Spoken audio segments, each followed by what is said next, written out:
Sleep makes up a big part of our lives. We spend about 1/3 of our life either sleeping or attempting to do so. It's as important as food, water, or air to our survival. Sleep is the best medicine, they say.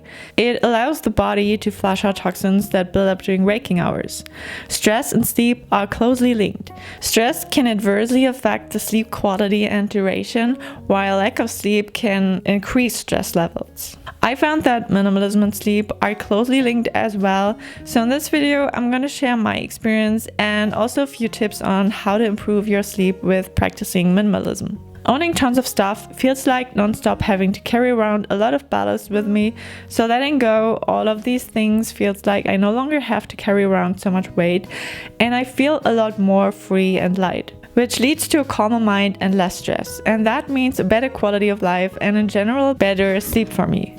I also like to have a fixed evening routine which prepares my body to calm down, because every time you develop a new routine your body adapts to that after a certain time, and so it's easier and more natural for your body to fall asleep. An evening routine can give you stability and it allows you to relax because it's a part of your day where it's always the same, so you don't have to think about what to do first or in which order to do what on a daily basis.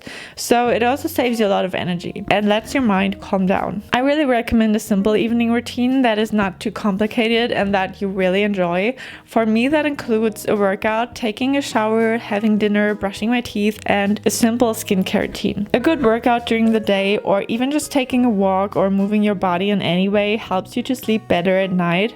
I've learned that the only way for me to stay consistent with working out is to enjoy it, so I only do exercises that I really like. And I like to work out at home because it's easier to get into it and the overcoming to start is not so hard, because actually just starting is the hardest part, because once it became your habit it will be much more easy to get into it. When I really had no ambition to work out, I started with only 5 sit-ups per day just to make it a habit at first, and now I can actually really enjoy it. Another thing I've learned is that you should really do what works best for you. I know people say you shouldn't go to sleep on a full stomach, for example, but I personally sleep great on a full stomach. I cannot fall asleep when I'm hungry, so don't let too much time pass between having dinner and going to bed. For my skincare routine, I've also learned that less is more, but I've already done a whole video about it, so I will link it down below. And a very important habit for me to have a good night's sleep is I'm always trying to go to bed around the same time no matter what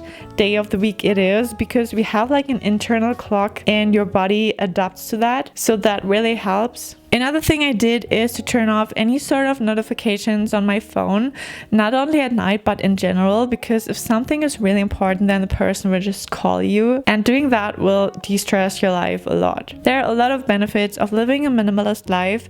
One of them is that you don't need to have a lot of furniture, so you can easily move it around and change the look of your room, because sometimes we just need a little change and it can be helpful even just to be moving the bed some other place in the room. I keep my bed pretty simple as well. I don't have tons of pillows, I only have a few to make it a bit more comfortable when I want to sit in the bed. I think the most important part of your bed is probably the mattress, so I invested a bit more in the mattress.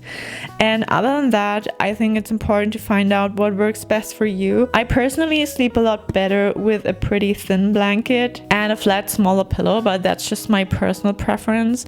And of course it helps a lot to have a tidy room and living space to have a calmer mind, which in general is easier if you like to declutter on a regular basis and only on the things that you really want and need to have in your life. And especially under the bed, there shouldn't be too much stuff accumulating. And don't forget to take care of the non-obvious areas like the basement, where we tend to put everything where we're not sure yet whether to keep or not. Because even if it's not obvious, it might cause subconscious stress that you want to release. So these were all of my tips. Thank you so much for watching and I see you in the next video.